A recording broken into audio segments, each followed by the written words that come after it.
Welcome back to my YouTube channel. I'm that keto lady. Y'all know that, right? So today we're going to be making our final recipe for the Thanksgiving menu series. We started this series out with dessert, and it seems only fitting that we end it with dessert because to me, dessert is super important. Today we're going to be making a sugar-free, keto-friendly, low-carb pumpkin pie with a whipped cream topping. It is really easy to make. All basic ingredients that you should be able to find at Walmart or your local grocery store, and it is so delicious. Before we get baking, I want to remind you to hit the subscribe button, the notification bell, and if you don't have my e-cookbook, I would love for you to go get it on thatketolady.com. I will link it below. So with all that being said, let's get to the fun part, and that is baking. Here are the ingredients that we're going to need for the pie crust and for the filling. I'll go over the ingredients that we need for the whipped topping after I'm finished doing the baking. But we will need butter, sweetener. Now, I have been really enjoying the Keto brand of sweetener, but you can use whatever one you prefer. And this is a flour that I found at Walmart. You could use this, or if you can't find the pecan flour, you can use almond flour in the same exact measurements. You would just substitute however much of this with whatever nut flour you prefer. We're gonna need half and half salt, pumpkin, but when you're buying the canned pumpkin, what you should look for on the ingredients list, you can see it's just pumpkin in this can. You don't want to get anything that has anything additional added to it. You do not have to buy the Libby's brand. You can get the Great Value brand or whatever brand you want. Just make sure it's simply pumpkin, nothing else added to it. We're going to need eggs, and then we're going to need pumpkin pie spice. Now, if you see my pie plates, how cute is that? Pie is my favorite. I found this at Target last year on clearance. It was like $2. I don't know if they still have it or not, but you will need a pie plate, and this is a 9-inch. I have my pie plate right here with the ingredients that I need. You can see I have my butter melted, my sweetener, and then my nut flour. I just put it all into the pie plate and mix it there and press it in. So what I'm gonna do is I'm gonna measure out 1.5 cups of the nut flour.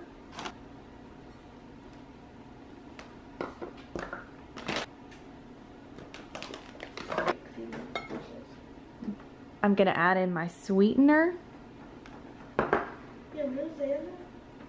And then I'm going to add in my butter. Then I'm just gonna mix it up.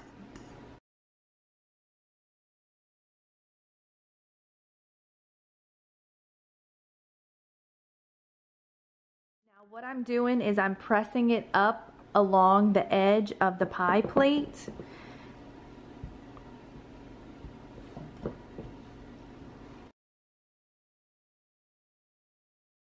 As you can see, it goes up along the edge because I want the pumpkin pie to have a crust that's not just on the bottom.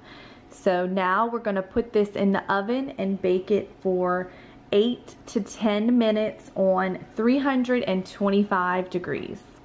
We're going to mix up all the ingredients that we need for our pie filling. First, we're going to start off with our can of pumpkin.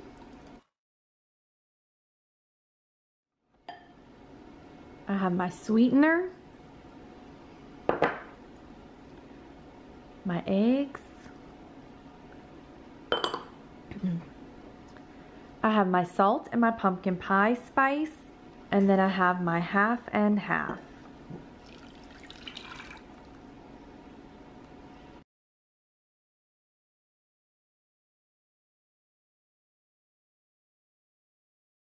So now I have my crust. It is not as dark as it appears to be in this video, but it is pecan. So now I'm just going to pour my filling in.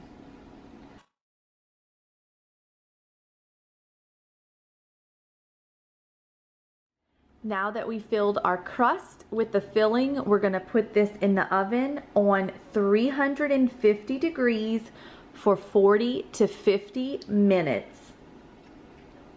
I have talked about this before in another video, and I've talked about it before on my Instagram. I do not buy a powdered sweetener. So you can use a granular sweetener, any one that you want. So you can use this one, but you know, this is just like a regular white sugar texture. But some recipes need a powdered sweetener just to break it down a little bit more. Oftentimes when you find a powdered sweetener, it might have other ingredients in it. Like for instance, the pure baking blend has maltodextrin in it, and I tend to stay away from that, or I try to stay away from it. So what I do, and this also saves money because I don't have to go and buy two different versions, like a powdered sweetener and a granular sweetener. I make my own. So I ordered this coffee grinder. I will link one below from Amazon. This is strictly for the purpose of making powdered sweetener. And what I do is I take whatever I'm gonna use, this or this. I think for this one I'm gonna use the pure. And you just pour it in.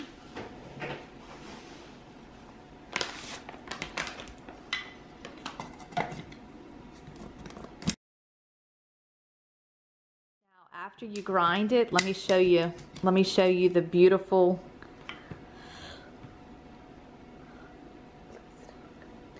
look at that beautifully powdered sweetener. It is so light and so perfect. I don't even know if the one in the bag that they sell prepackaged is as good as this one, but there you go. And I store it in an airtight container or a Ziploc or something like that in the pantry. That way whenever I need a powdered sweetener, I have some on hand. And it's super easy to make, and it keeps you from having to buy multiple sweeteners, because guess what? You just made it yourself. While our pie is baking in the oven, we're gonna go ahead and make our homemade sugar-free whipped cream or whipped topping, and this couldn't be easier. So I have a bigger measuring cup because whenever we go to mix this, it could splatter everywhere, and it is gonna really grow substantially in size. So we're gonna start off with 1 cup of heavy whipping cream. I'm gonna try not to make a huge mess. Then I have my powdered sweetener. And then we're gonna have 1/2 teaspoon of vanilla extract.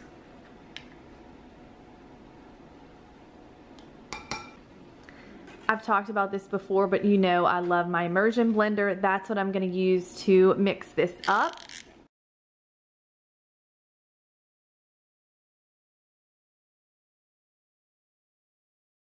You wanna stop whenever it will form a peak. You see that on the tip of the Immersion Blender mixer, because if you take it too far, you can end up with butter, and you don't want butter in this situation, although butter is never a bad option. But there you go, you have homemade whipped cream, basic clean ingredients, and you can store this in the refrigerator and just have whipped cream on hand whenever you want it.